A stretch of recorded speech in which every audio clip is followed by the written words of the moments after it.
Hello, today I'm going to be showing you a checkers game that I made in Python using the Pygame extension. I'll start by showing you how the game works. So it opens up on this fresh new checkers game. To move pieces, you can select the piece that you'd like to move, and then it'll display the options of where you can move that piece in this green highlighted squares.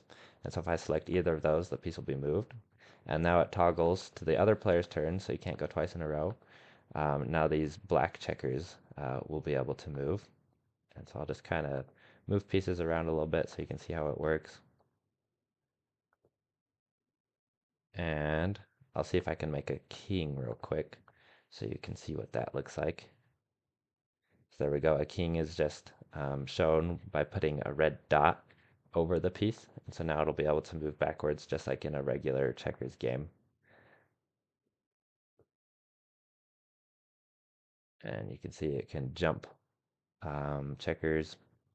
And yeah, once a player has won, the game will just automatically shut down, and then you can restart the game um, by clicking that play button again. So now I'll run through the code real quick and show you kind of how it works. At the top here, I just define some global variables for the colors and whether or not it's a pawn or a king, the screen width, and etc. And here is the main function that'll get called first. And it starts by defining a screen using the Pygame extension, and it'll set the screen caption to checkers.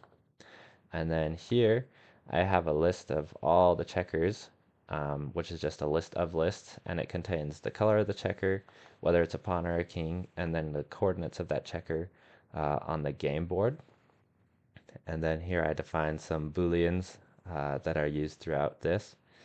And then here's the main while loop that's running throughout the whole game. So this first section right here just checks to see if the X was clicked, and if that's true, then it'll stop this main loop by setting run equal to false. Then it'll do this clock.tick 30, which makes it so that the game will update 30 times a second. And then these guys will update the game board by first filling the screen with white, and then it'll draw the board onto that screen. And I can show you this draw board function real quick. It's just a for loop within a for loop for the x and y coordinates. Um, and I put this range of 8 because the checkers grid is 8 by 8. And then within that, it has a little bit of logic to decide which color this square should be. And then right here, it draws that square. And so right here is a list of tuples, and it just defines each corner of those grids within the checkers board. So that's basically how that function works. I'll head back up. Okay, and then these guys just get the state of the mouse, including its position and whether or not a button has been clicked. And what this variable does is it takes the mouse position and it turns it into the coordinates of the checkers board. That way you're not having to deal with uneven numbers. You just only have to worry about which spot it's actually on the checkers board. Okay, and then this is the logic that it goes through if the mouse has been clicked. So first, if a query has been made, which is set to false the first time, I'm just going to skip it for now. We'll come back so it'll make more sense.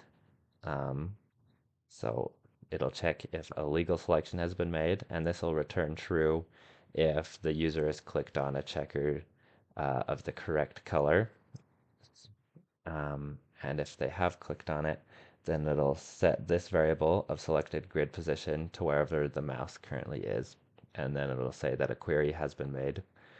And otherwise, it'll say query made equal to false if they didn't click on a checker that is legal to move at the moment.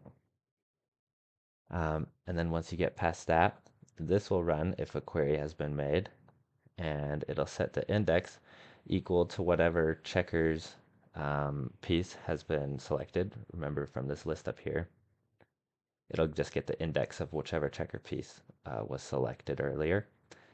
and then it'll get the possible moves for that checker, and it'll display the possible moves.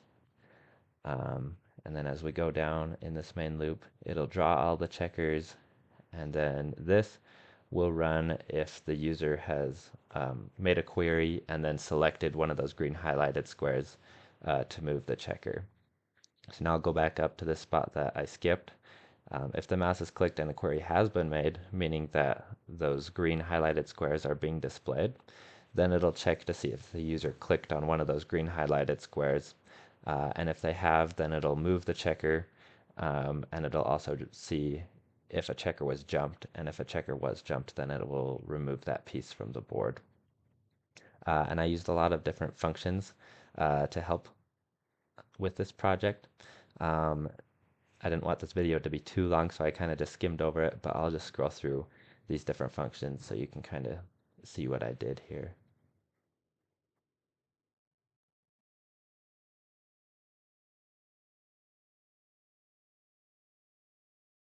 And yep, I think that's pretty much everything.